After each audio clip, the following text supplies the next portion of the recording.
Good morning, teacher. My name is Lina Marcela, and I want to tell you the last Saturday I went to visit a haunted house that was built in the 18th century.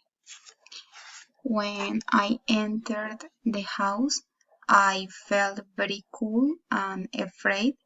My heart was beating very fast. The house had 5 rooms, but I just entered the main room and walked in the hall.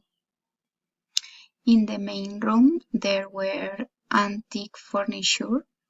There was a double bed, a nightstand, and there was a mirror and chair next to the bed. In the hall there was a rack.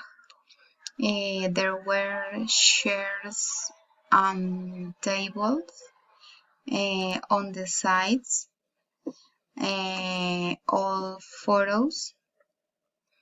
There was also a lamp and many cobwebs through the house.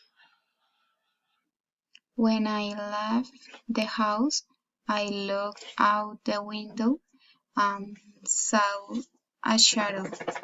Bye, teacher. Thanks.